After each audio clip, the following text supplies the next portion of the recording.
Graças a Deus, eu saúdo os meus queridos com a paz do Senhor Jesus. A graça e a paz do Senhor e Salvador Jesus Cristo. Eu gostaria de estar comentando sobre a profecia das 70 semanas, que está escrita no livro do profeta Daniel, do vidente Daniel, capítulo de número 9, a partir dos versículos 20, que diz assim: Falava eu ainda e orava e confessava o meu pecado e o pecado do meu povo de Israel.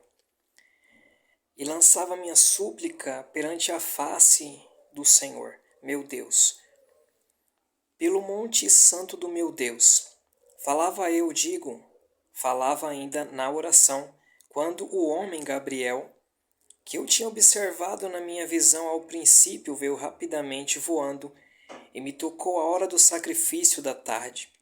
Ele queria instruir-me, falou comigo e disse: Daniel, agora sai para fazer-te conhecer, entender o sentido. No princípio das tuas súplicas saiu a ordem, eu vim para te declarar. Porque és muito amado, considera, pois, a coisa e entende a visão.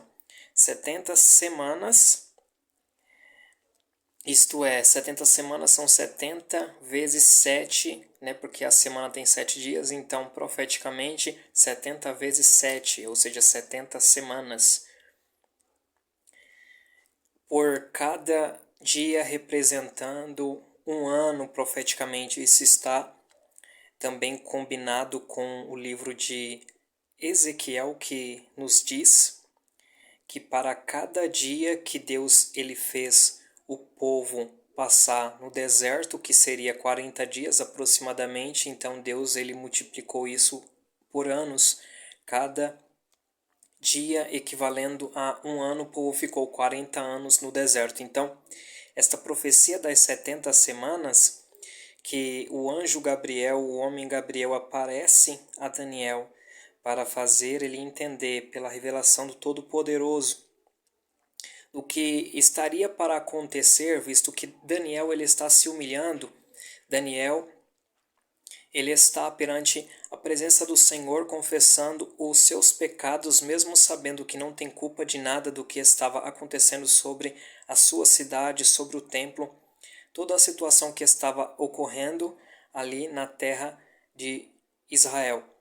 Então, Daniel ele está se humilhando, Daniel ele está falando: Senhor, né, a nós pertence, né, o avermelhar no rosto porque pecamos contra ti, né? A ti pertence a justiça e a nós o avermelhar no rosto.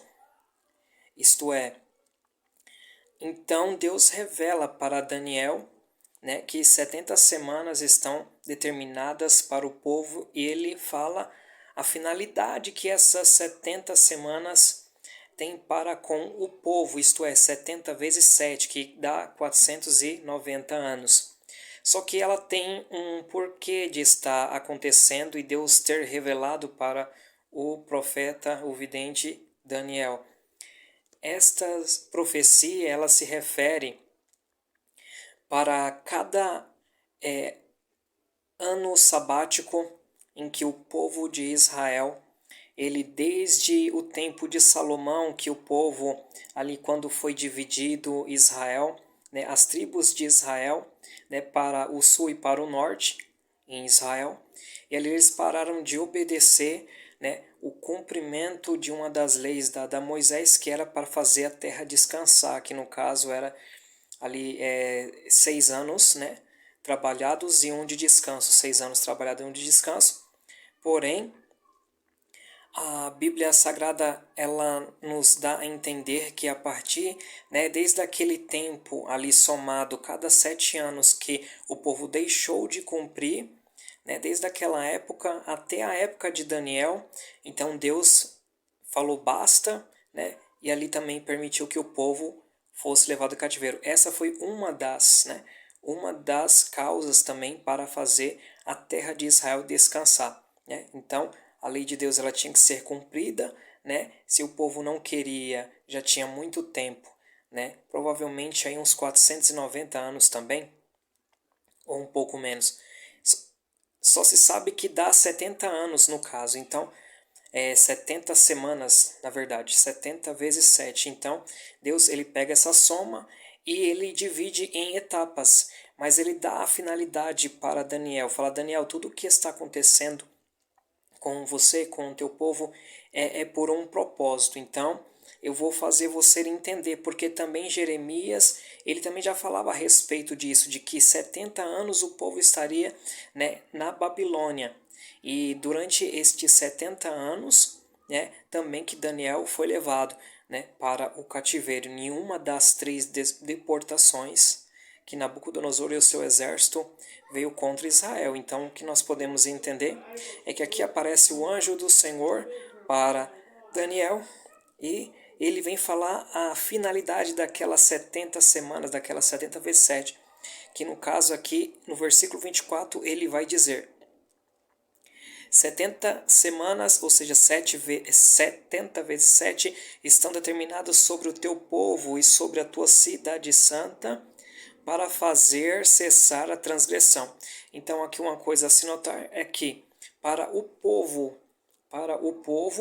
de Daniel, para o povo judeu, para o povo israelita, são estas 70 semanas. E outra para a sua cidade, ou seja, é especialmente sobre a cidade do grande rei Messias, que é Jerusalém. Então ele vai e diz: para dar fim aos pecados, para expiar a iniquidade, para trazer a justiça eterna e para selar a visão e a profecia e para ungir o santo dos santos. Então nós sabemos que essas 70 semanas elas não podem ter dado seu cumprimento cabal. Por quê? Porque não findou os pecados, porque não expiou a iniquidade de todos os povos, a saber, principalmente do povo étnico israelita, para trazer justiça eterna, para selar a visão e a profecia e para ungir o santo dos santos. Então, o que nós podemos entender aqui, por cima, vou dar um resumo mais rápido possível, né, visto que tem algumas pessoas que de certa forma também nos agrega e nós também é bom, né, compartilhar o conhecimento da palavra. Então, selar a visão e a profecia, ou seja, conforme no final do livro de Daniel está escrito: Daniel sela as palavras deste livro, muito lá no fim dos tempos vão esquadrinhar e o conhecimento vai se multiplicar. Então, ali no livro de Apocalipse já está escrito para que João não selasse a profecia porque o tempo estava próximo. Então, a partir de Jesus para cá, né, os últimos dias já. Então, esses 2000 anos praticamente são chamados de, né, os últimos dias também, onde que se cumpre a profecia de Joel, na qual, né, ali nos dias de Pentecoste, ali a partir do ano 32 por aí, 33, quando nós observamos que, né, na descida, né, da Ruach, né, na descida do Ruach HaKodesh, do Espírito do Santo, quando ele ali enche, né, ali aqueles 120 discípulos de Cristo. E eles estão falando, né, em línguas de poder. Eles estavam falando em linguagens, idiomas que todos os judeus de todos países que vieram justamente naqueles dias de Pentecoste para Jerusalém, aonde está listado sim, né, aquela lista de países que são todos os países debaixo da terra, conforme está escrito, né, de uma forma figurada. Todos eles estavam entendendo nas suas próprias línguas, porque eram línguas sim, né, dos seus respectivos países. Então, mas uma coisa a ser notada é que eram línguas de poder. Elas não eram simplesmente um idioma, elas não eram simplesmente, visto que aqueles homens eles não eram estudados, visto que aqueles 120 homens que estavam ali, cheios, né, da presença e do poder de Deus para serem testemunhas, eles estavam ali pronunciando nos outros idiomas, porém, né, inclusive no Novo Testamento em aramaico, que provavelmente foi escrito o Novo Testamento primeiramente em aramaico e depois foi distribuído e depois acabou se perdendo também os textos em aramaico. Mas no Novo Testamento em aramaico, lá a palavra para as línguas, né, repartidas de poder também era escrito como lishom leshom, que significa, né, línguas, né, línguas, que no caso ali dá a entender que é algo muito além do que a língua natural, algo muito além do que o idioma natural do homem, né? É realmente a linguagem do espírito, né? Então, o que que nós podemos compreender é que é igual o que o apóstolo Paulo também, né, ele já comentou, né, em um dos teus livros, dizendo que aquele que fala em mistério com Deus, ele fala, né, de forma que o seu espírito ele se edifica, né, a língua repartida, o dom de línguas estranhas, dom de língua repartida de poder, é um dom que auto-edifica aquele que fala, porque ele fala em mistério com Deus, né? Mas daí é outro assunto. O que nós podemos compreender é que quando nós vamos vendo que realmente de nesta finalidade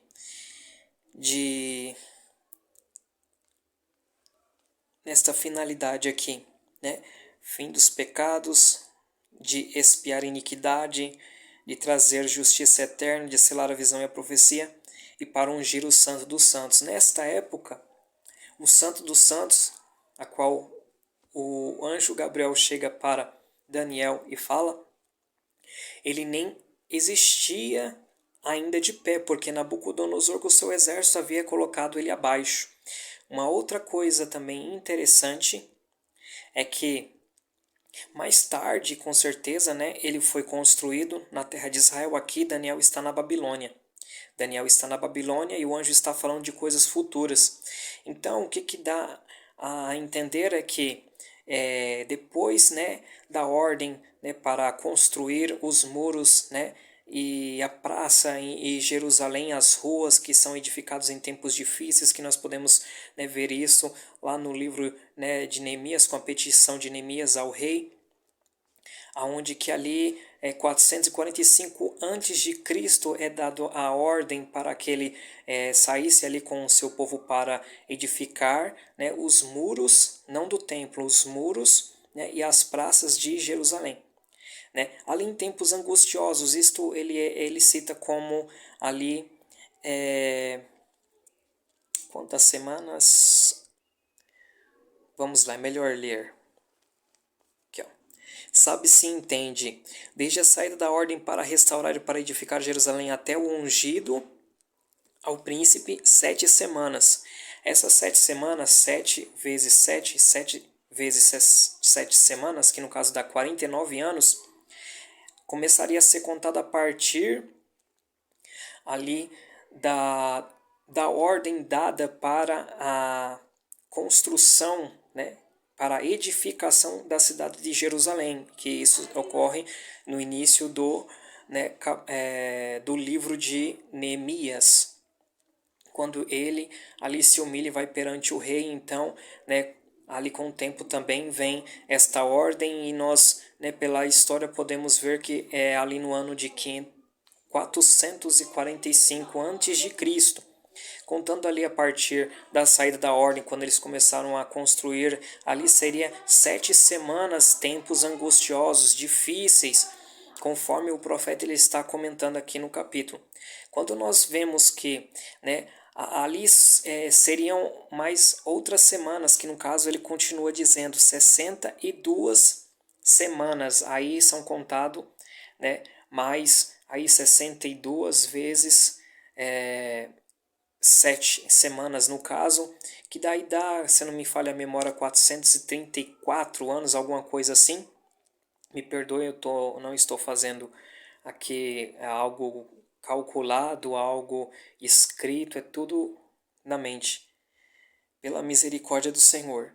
Então, o que, que nós podemos compreender? Que as praças e as circunvalações se reedificarão, mas em tempos angustiosos. Então, essas 7 semanas mais essas 62 semanas formam aí 69 semanas. Então, o que nós podemos ver que 69 semanas, isso é 69 vezes 7, dá 483 anos, desde a saída da ordem até, né, a vinda do Messias, do ungido, o príncipe, né?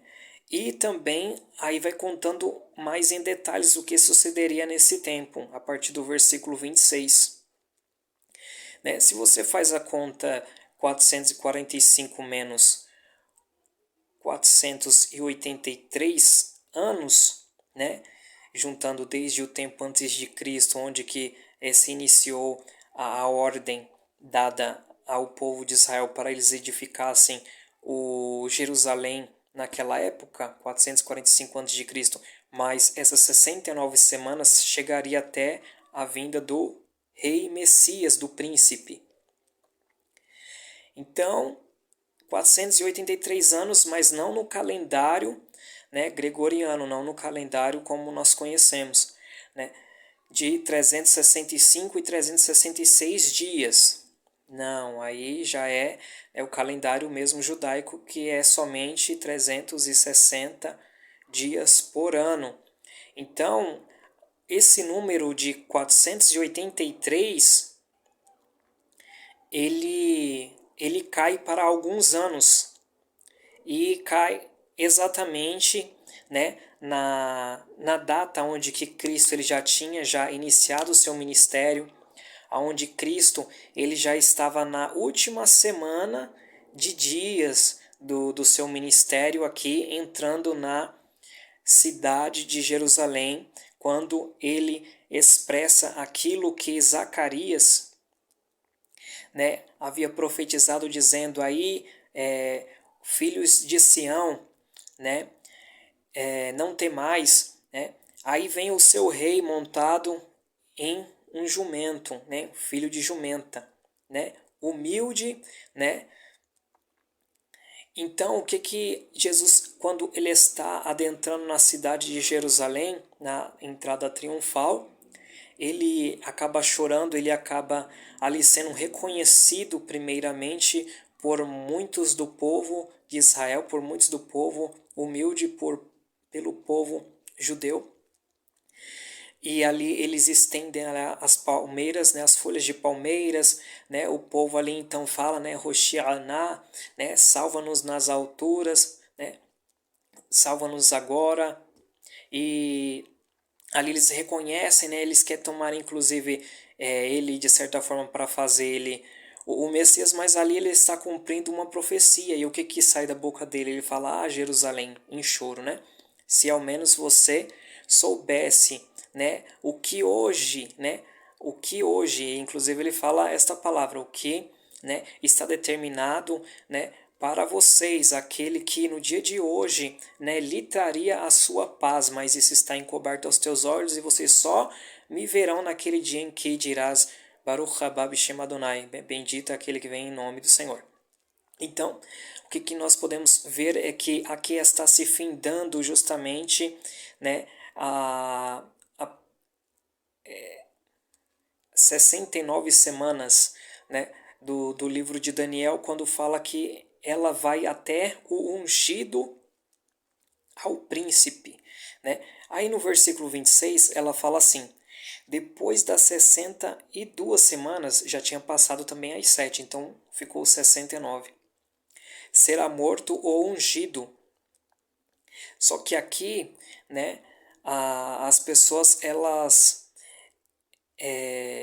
existem algumas correntes, né, teológicas, né, em que algumas pessoas contam a saída da ordem, né, em um tempo totalmente diferente, confundem a época, né, da saída da ordem para construir o templo com a saída da ordem para construir os muros de Jerusalém, as praças e as ruas, né, que ali não coincide com a profecia que vai cair justamente aonde?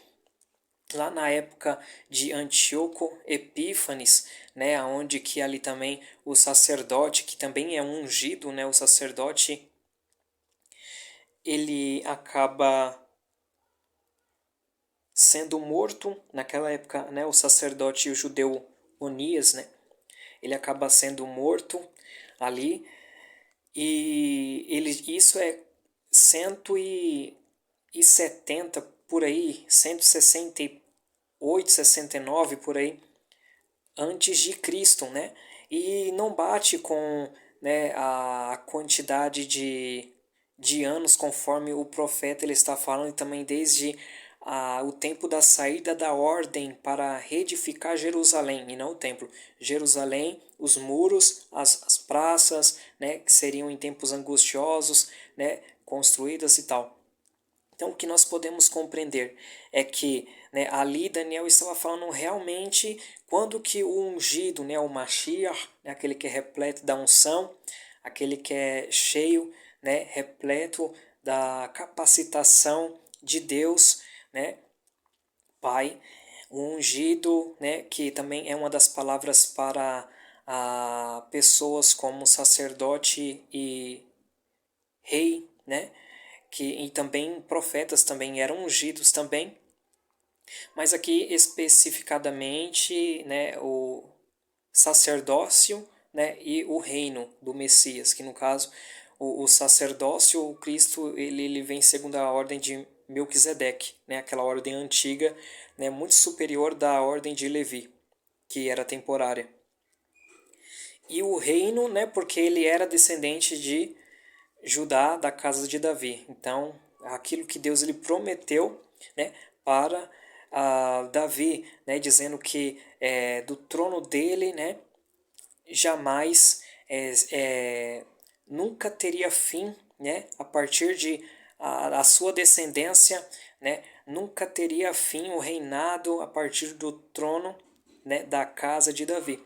O que nós vemos, né, que Israel, Jerusalém ficou aí 1800 e tantos anos, né, sem ter alguém que reinasse lá, né? Então nós vemos que é o que é realmente a profecia, ela se cumpre conforme Deus no seu tempo determinado ele estabelece, né? Porque Cristo, ele Jesus, né, Yeshua, ele veio, né, e assim já no início, né, no seu próprio nascimento, aqueles as quais os reis do Oriente naquela época que tinham seus estudos, né, científicos e até mesmo do livro dos profetas, né, como no caso do próprio profeta Daniel, e ali eles faziam as contas e eles viram aquela estrela, né, que estava apontando em determinado lugar do Oriente. Eles saíram dos seus países dos seus lugares para vir presentear o rei, até que veio, né, a Herodes, né, e ali até mesmo Herodes, né, ficou ali preocupado ali com respeito ao seu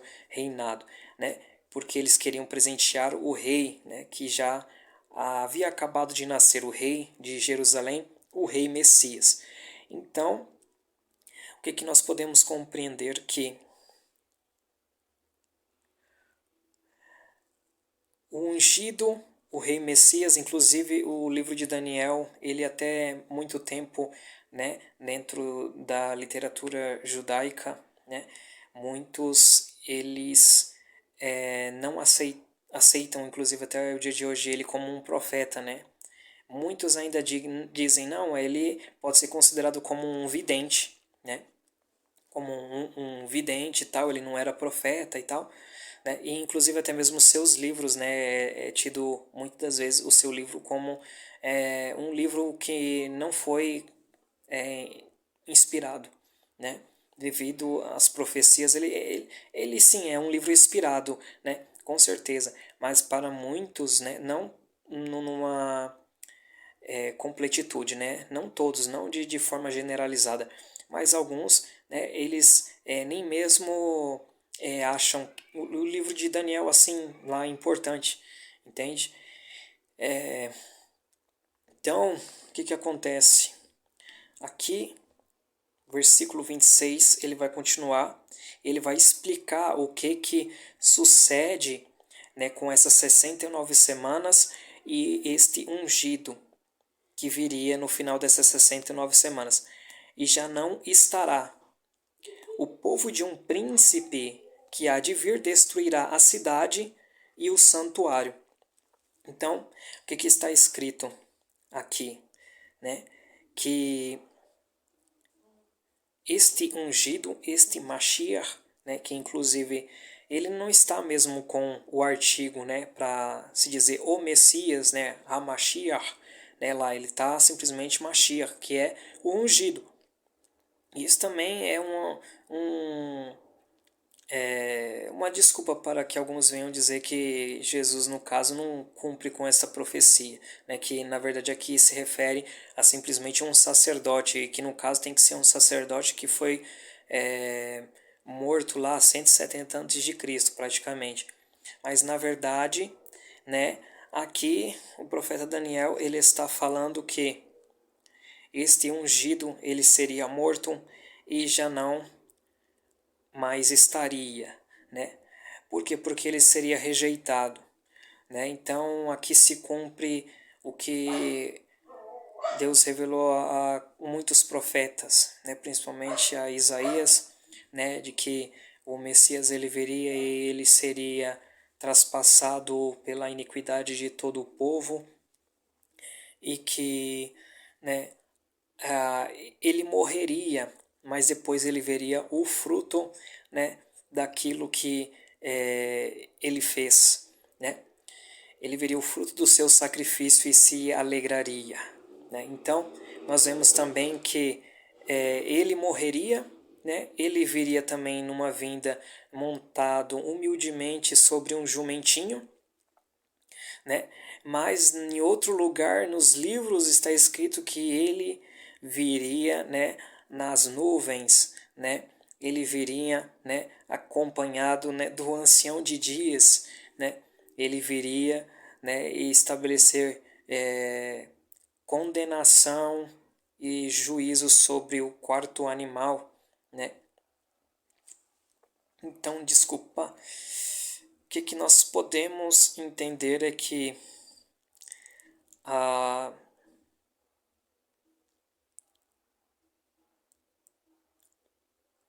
o povo de um príncipe que há de vir. Então nós sabemos que aqui é um povo. Este povo aqui, ele não é uma etnia específica, como alguns pensam. Por quê? Porque as tropas que vieram depois de Cristo, no ano ali 30 e pouco, né, começou a ser pregado, né, as boas novas, né, do Evangelho. A igreja começou a sair e a pregar o Evangelho para todas as nações.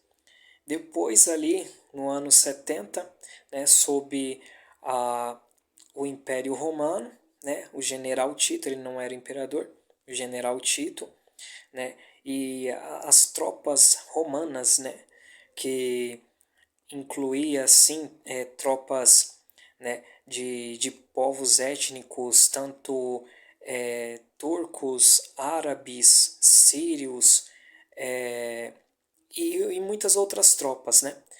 Algumas pessoas falam que isto se refere, né, a uma etnia específica, a etnia, né, do povo árabe que veio, o povo árabe muçulmano que veio e destruiu, né, Jerusalém. Nem existia o islamismo naquela época, né? O povo árabe tudo bem, mas só que as tropas que estavam ali em Jerusalém, elas não eram somente árabes. As que destruíram Jerusalém, elas não eram simplesmente de uma etnia árabe. Os turcos não são árabes, né? E outras, né, que estavam ali juntas ali também, elas não são árabes, né? Então, o que o texto está querendo dizer é que este povo aqui que vem e destrói a cidade e o templo, ele também está ligado a um outro capítulo aqui do livro de Daniel, que é justamente quando, né, o Império Romano, né, ele se levanta aqui no capítulo de número 11, né? Capítulo de número 11, nós vemos ali, e no capítulo de número 8, que fala da visão do bode e do carneiro. Então, nós vemos que na divisão daqueles 4 chifres, em que a Bíblia especificamente coloca 2 como, né, principais, né, da onde que após ter vencido aquele carneiro, aquele bode, né, então 2 chifres ali, eles vão ser especificados aqui no capítulo de número 11, da onde que vai sair, né, aquele qual que é chamado de, né, o rei viu, né. Porém, só que o que nós podemos entender é que aqui, por exemplo, Daniel capítulo 8, versículo 8 diz: O bode se engrandeceu sobremaneira, e na sua força quebrou-lhe o grande chifre, e em seu lugar saíram 4 chifres notáveis para os 4 ventos do céu.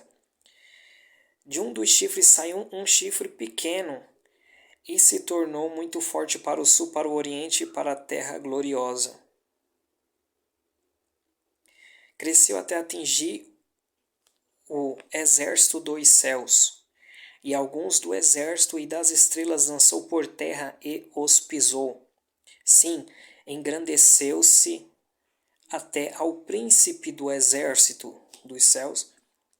Dele tirou o sacrifício diário, e o lugar do seu santuário foi deitado abaixo. Então aqui ele está falando a respeito deste evento, inclusive, que está acontecendo aqui no livro de Daniel, no capítulo de número 9. Ou seja, um chifre pequeno que sai ali justamente, né, quando aqueles 4 chifres do Império Grego, né, que ali são 4 impérios divididos, aonde que quando termina ali, enfraquece ali aqueles 4 chifres, aqueles 4 impérios já estão caindo em poder, então surge um pequeno, né? E esse pequeno é Roma, é o Império Romano, né? Que veio da Europa e desceu, né? Até o Oriente Médio ali, conforme também, né? Ele vê como o 4º animal que sobe, né? Com 10 chifres. Ok, há algumas confusões. Por quê? Porque quando nós vamos ler a palavra, nós vemos que os animais, eles são tidos como, né, impérios. Os chifres são tidos como reinos. Mas muitas das vezes, né, aquele chifre também, ele não é simplesmente uma pessoa, ele também pode significar uma dinastia, ele também pode significar um reino que vai crescer, como no caso, este chifre pequeno, ele se torna muito grande. Né? Por quê? Porque ele já é o próprio 4º animal. Né? Então, o que nós podemos compreender? Que aqui no capítulo de número 9 de Daniel, quando fala a respeito da destruição da cidade e do santuário, né, nós vemos que foi por um povo, que no caso pertencia, assim, né, ali eram tropas, assim, de algumas etnias, não de uma específica, né, a religião islã não existia naquela época, e era o Império Romano, era o Império Romano, o que ele tinha, né, dominado, vamos assim dizer, grande parte do mundo. Ele foi o império que mais dominou, né, lugares em extensão desde da época em que havia se levantado o Império da Babilônia. E outra coisa a ser notada, né, o Império Babilônico levantou, mas deixou de existir. O Império Medo-Persa levantou, mas deixou de existir. O Império Romano se levantou, mas deixou de existir. O Império Grego também. Então, todos estes impérios, eles deixaram de existir. O que chama a atenção é que no livro de Daniel, o anjo também vem a Daniel e diz, mesmo com o império babilônico, que no caso é representado por um leão que está saindo com asas, né, ali do mar Mediterrâneo específico, então No livro de Daniel ainda, o anjo vem e diz para Daniel, estes animais, estes 4 animais, ainda cita 4 animais, se levantarão, isso no tempo futuro, significando que estes animais, eles se levantarão, inclusive o da Babilônia. Só que o da Babilônia deixou de existir, o Medo-Persa deixou de existir, o da Grécia deixou de existir, o romano deixou de existir. Então, como é que estes animais eles se levantarão nos últimos dias? Eles se levantarão como impérios, né? Que lá no livro de Apocalipse, no capítulo 13, fala que eles se levantam, né, unificados, né? Só que assim, em extensão muito mais maior do que eles já eram. Então, o Império Babilônico de antigamente, ele não vai ser como é o Império Babilônico dos últimos dias. O Império Medo-Persa, o grego e o romano não vai ser como era nos tempos anteriores, na sua extensão. Não, eles terão muito mais poder. E outra coisa também interessante é que nós podemos observar que isto inclui muitos outros países, né? E, por exemplo, vamos aqui no versículo 26, vamos continuar.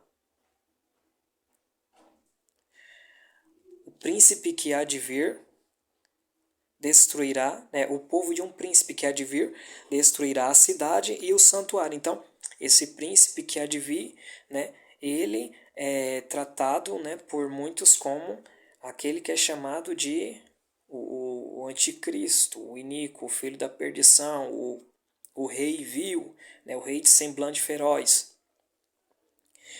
E o seu fim será num dilúvio, e até ao fim haverá guerra, desolações são determinadas. Então, o que a Bíblia ela está falando aqui? Que existiria um hiato no tempo, vamos assim dizer.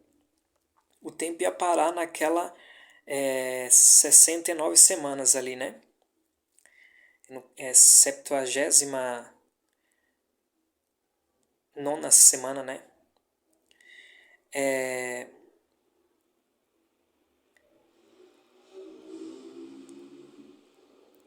Aqui, versículo 26, ele está fazendo um comentário, certo? Do que sucederia entre a semana 69 e entre a última semana, que é a chamada de a semana 70. Cada semana possui 7 dias, né, que é profeticamente 7 anos. Então, essas 69 semanas, ela se completaria com a morte do ungido e daria outros eventos que é explicado aqui, né?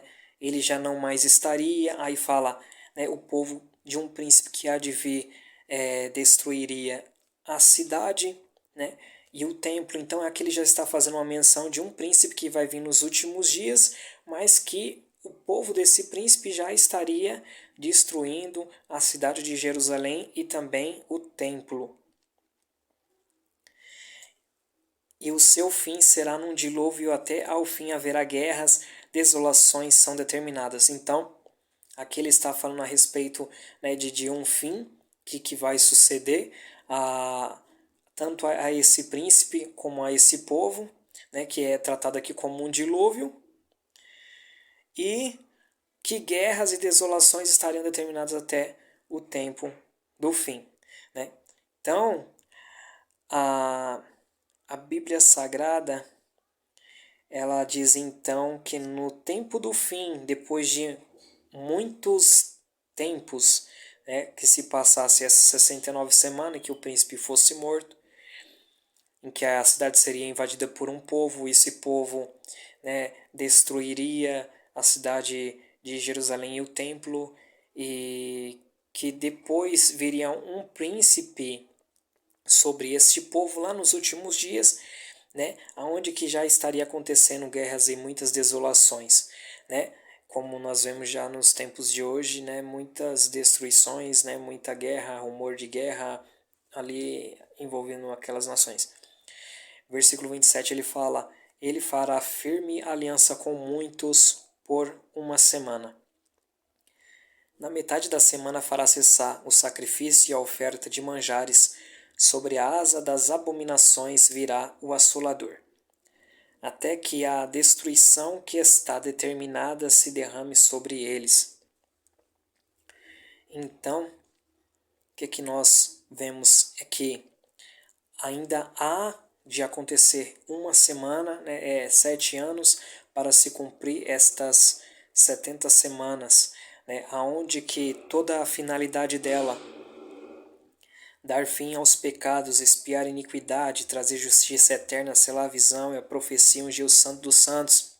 Outra coisa importante, é que quando o apóstolo, o emissário Paulo, Shaul, ele comenta em Tessalonicenses capítulo de número 2, ele fala o quê? Olha, ninguém vos engane, quer por epístola, palavra ou profecia, como se viesse de nós, Mas isto não sucederá, isto que ele está se referindo, ao dia do Senhor, que na Bíblia, no Antigo Testamento, é um tempo, que ele se estende, por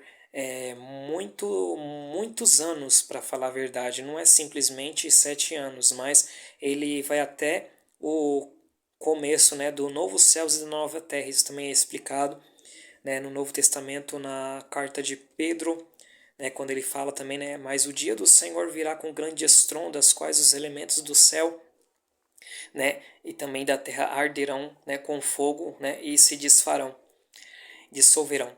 Então, muitos dos livros dos profetas no Antigo Testamento falam a respeito deste dia do Senhor. Este dia do Senhor é o dia da ira de Deus, é o dia da vingança, é dia de horror, Todo mundo temia no Antigo Testamento quando falava-se a respeito do dia do Senhor. É um dia em que Deus ele vem e executa juízo sobre a nação específica ou sobre as nações que ele já determinou, Então, por exemplo, quando nós vemos no livro de Malaquias, o profeta, ele fala a respeito do dia do Senhor, só que ele fala isso que enviarei, o meu mensageiro, o anjo do Senhor, enviarei também Elias, para que ele converta o coração dos pais aos filhos, dos filhos aos pais, para que eu não venha e fira a terra antes do dia temível, do dia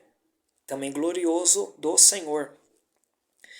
E o que acontece? Isto reflete também, numa das duas testemunhas do livro de Apocalipse, capítulo de número 11, quando fala que ali não a pessoa realmente de Elias, é outro homem, sim, é outro homem, mas com a mesma unção, com o mesmo espírito do profeta Elias, assim também como João Batista. Ele veio nos teus dias, com a mesma unção e com o mesmo espírito do profeta Elias do Antigo Testamento. Então, este homem também ele vai vir, estes homens, só que o que nós podemos notar é que lá no livro de Malaquias ele está falando que antes do dia do Senhor eu enviarei as duas testemunhas. Praticamente ele está falando desta forma.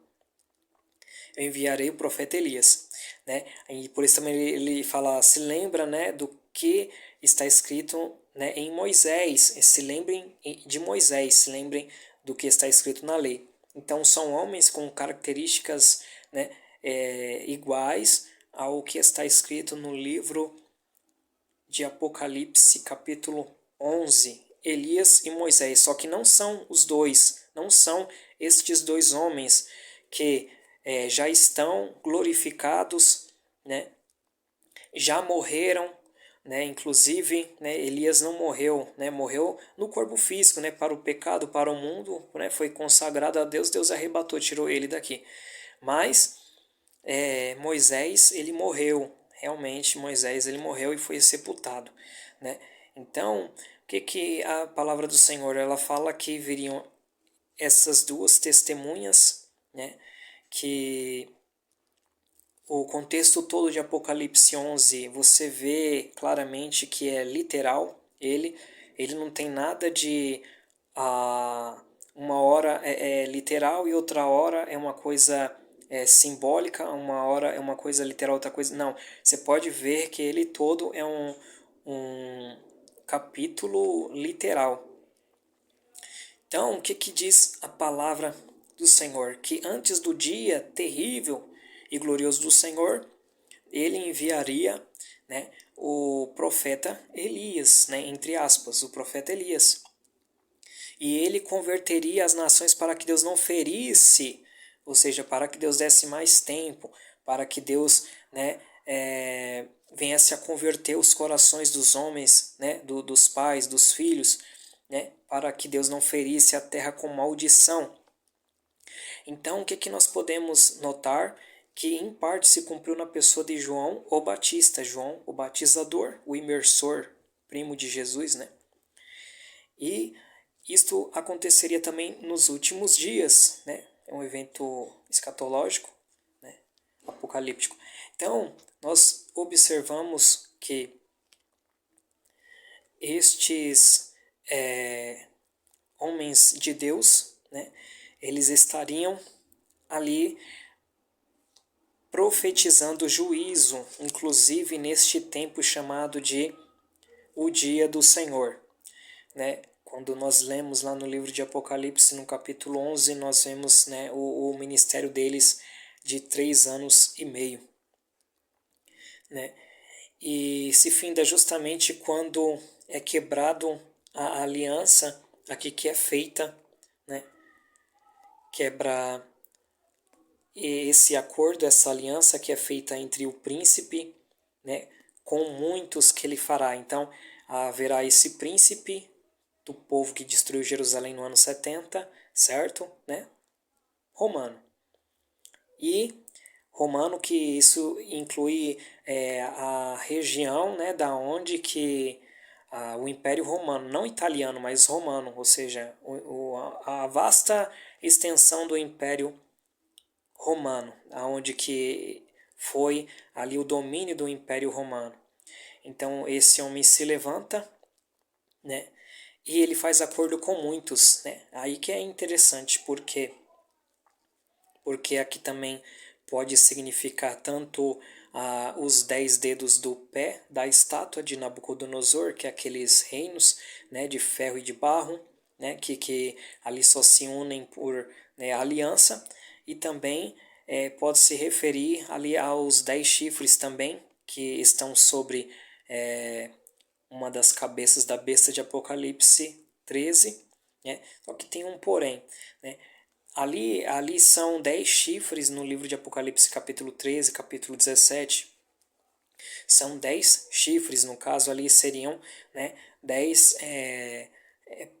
países, né, ou líderes, né, talvez aí, tal como Hitler, né, ou super ditadores, né, autoritários e tal. Porém, há muito por detrás disso ainda, né? Por exemplo, o corpo da besta, né, é semelhante ao leopardo, né? Tem boca de leão, tem pés de urso, né? Então tem muita coisa junta, né? Isto é todo o sistema do mundo, para falar a verdade, né? Jesus mesmo, ele veio, ele disse, o mundo jaze no maligno, né? O mundo, né, jaze no maligno.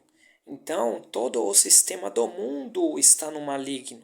Não é simplesmente, né, numa determinada religião, né, que foi inventada por homens, onde houve um secretismo religioso com outras religiões, né, e aonde outros tipos de religiões. Não, o mundo inteiro jaz no maligno, né? Todo o sistema do mundo, né, como nós conhecemos, que inverte os valores, que tenta apagar, né, à luz da verdade do Evangelho da salvação de Cristo, que tenta fazer as pessoas, né, ficarem cegadas com este sistema escravizatório aqui desse mundo, né, nessa escravidão, nessa servidão, né, onde que o mundo pensa simplesmente nas coisas aqui desta vida, nas coisas aqui desta terra, né? Eles não pensam, né, em servir a Deus, eles não pensam em cultuar a Deus, né, em cultivar, né, a cultura bíblica nas suas vidas, né, em obedecer a um Deus, né, que lhes resgatou, né, que um dia vão adorar este Deus, né, para todo sempre nos céus e na terra, né, na qual será criado novamente. Então, para esse mundo ele jaze no maligno, esse mundo, né, ele está como debaixo de uma sepultura, né, apodrecendo, pronto para ressuscitar, né, para a perdição.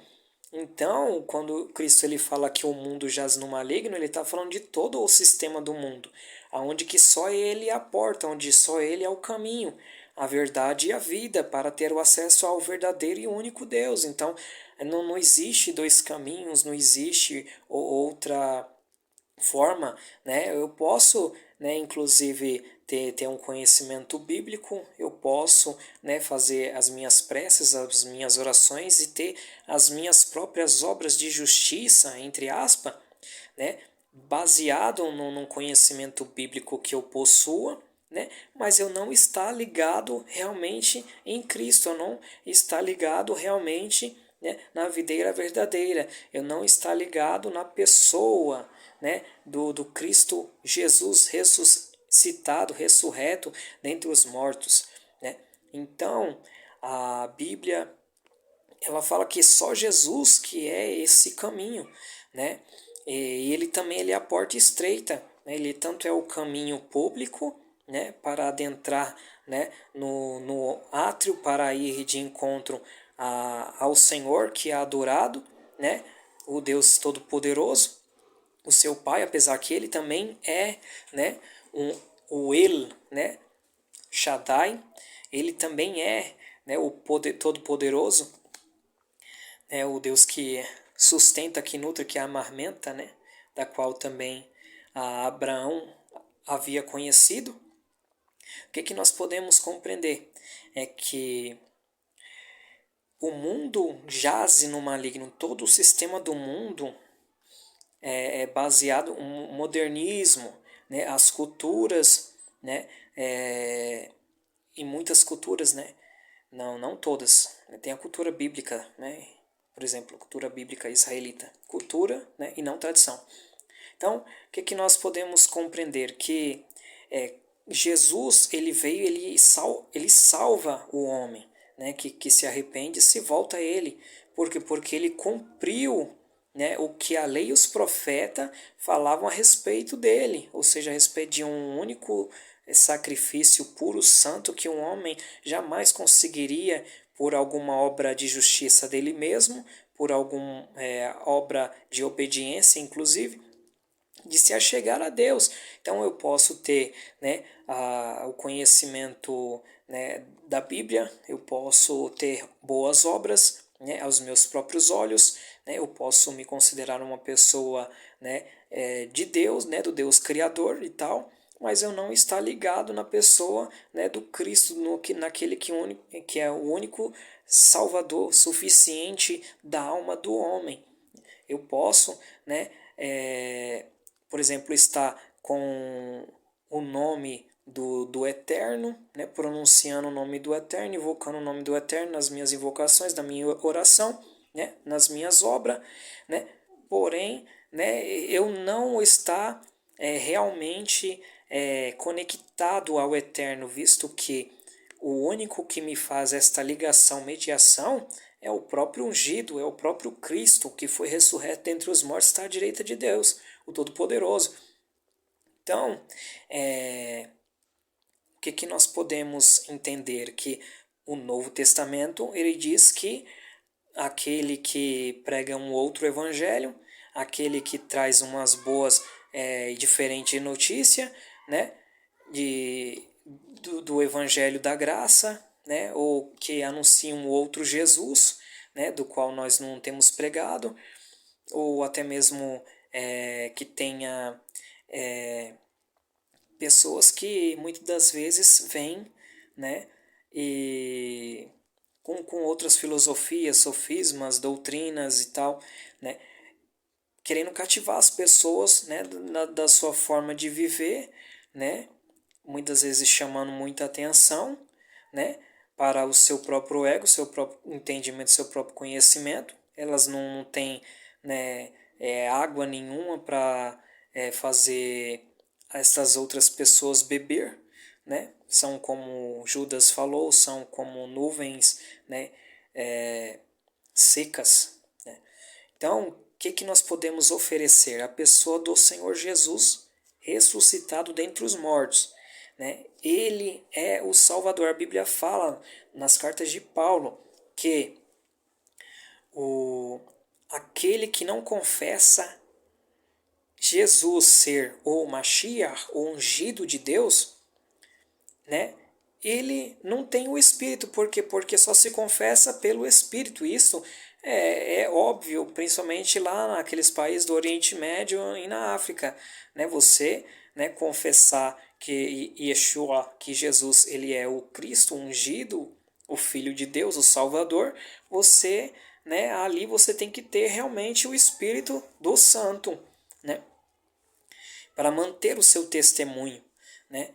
Então, o que a palavra do Senhor, então, ela diz? Que só existe um caminho, né? Que o caminho público derer é Jesus, mas que a porta é estreita, ou seja, que o relacionamento com Jesus, ele é individual, ele é particular e ele é único. Nós temos que ter, sim, uma comunhão com o restante do corpo de Cristo, porque todos têm a sua importância, nos fortalecemos, porém, né, deixando, né, aquilo que está ligado ao sistema do mundo, né, porque todo mundo jaz no maligno, né? Jesus ele mesmo falou, nós sabemos que somos de Deus, mas todo mundo jaz no maligno, né? O mundo, o sistema do mundo, o modernismo, né, a cultura, né, tudo aquilo que fere contra os princípios bíblicos, tudo isto, né, é contrário à vontade de Deus, Criador perfeito,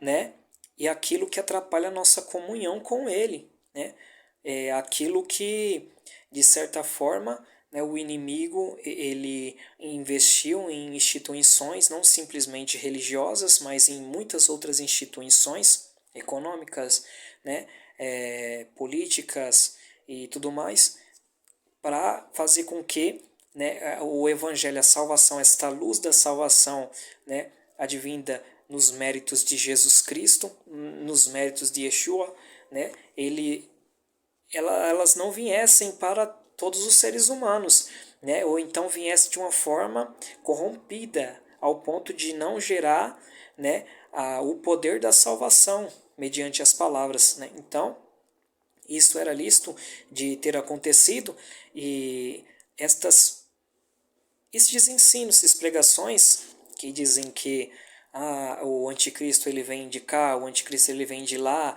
e que ele é assim, ele é assado, muitas dessas coisas não é de Deus, entende? Porque a Bíblia mesmo fala, o mundo jaz no maligno, o sistema do mundo jaz no maligno. Existe sim, né, muitas características, né, ali do Império Grego-Romano, né, do Império Medo-Persa, né, do Império Babilônico, né, na besta dos últimos dias, que nem as pessoas elas pensam que a besta do livro do Apocalipse ela é simplesmente aqueles 10 reis, né, que elas vão governar determinados países ali da Europa, né? Mas não, né? A Bíblia ela fala, né, do corpo da besta, né? Ela fala que ele é semelhante ao leopardo. Então, ali a cultura greco-romana, por exemplo, o modo, né, de influência também, né, são para todas as nações do mundo, a boca de leão, né? Como a Babilônia antiga, mas que também o Império da Babilônia caiu, né? E também a outra interpretação em que o Império Britânico, por exemplo, que foi um dos maiores impérios do mundo até pouco tempo atrás.